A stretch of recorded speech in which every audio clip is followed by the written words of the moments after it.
In 1 Corinthians 16, Paul's ending his letter to the Corinthian church, and he concludes with a general admonition. Verse 13 illustrates the issue of aspect, and verse 14 shows a troubling omission in some translations.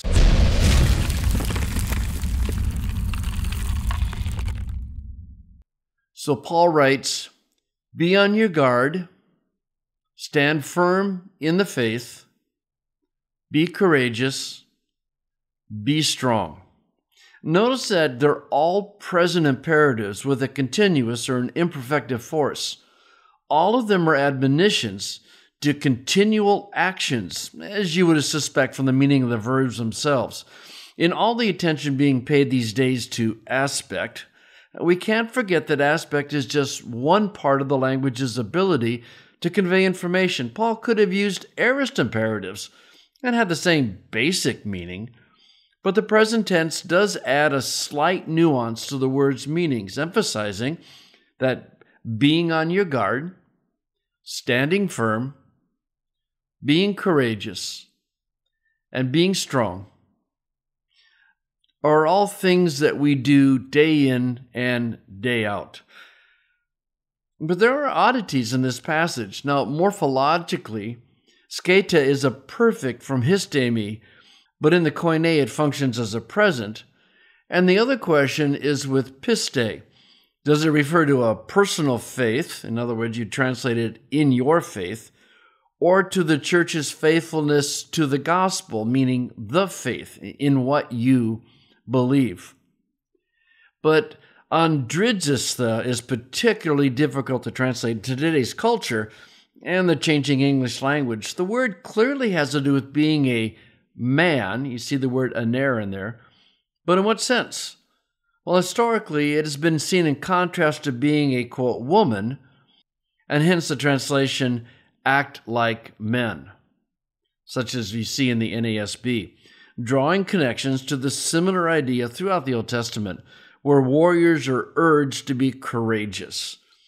Now, other translations, while certainly understanding the word's etymological meaning, translate it as courageous. And the New Jerusalem Bible actually combines the last two exhortations and says, be brave and strong.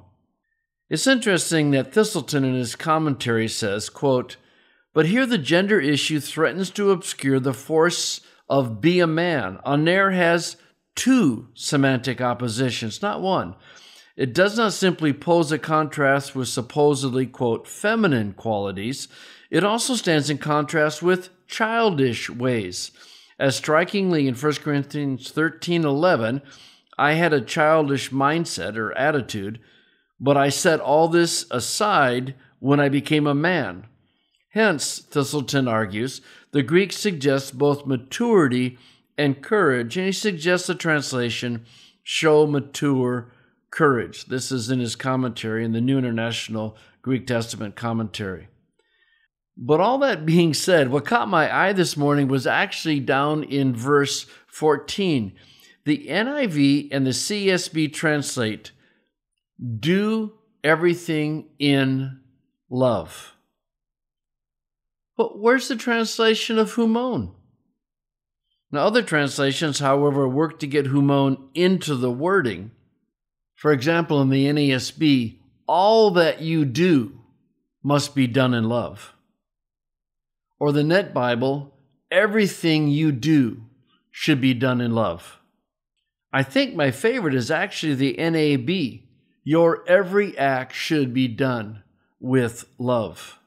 Now, genesto is a third-person singular imperative, and perhaps the NIV and the CSB see humon reflected in the implied person in the imperative, although the verb is singular and the pronoun humon is plural. But I still think that misses the mark. Panta humon carries the idea of all the things that all of you do. Notice that both words are plural. Let all that you do, and I mean all of you, let all that you do be done in love. And by the way, genesto is singular, referring to a neuter plural subject. And the emphasis is on the fact that every person and every action should be done in love. And I think omitting reference to humon misses that emphasis. Let everything that all of you do be done in love. It's emphatically all-inclusive. In this day and age in which arguments over loss of personal freedoms and the intrusion of secular authorities into religious life are splitting the church, and they are, we need to hear Paul's admonition afresh. Whatever position you hold about anything and everything, if you are not acting in love, if you are not speaking in love, you are nothing more than, quote, a resounding gong or a clanging cymbal, 1 Corinthians 13:1. You know, the greatest commandment is not to be right. It is to love God and to love your brother and sister. Something to think about.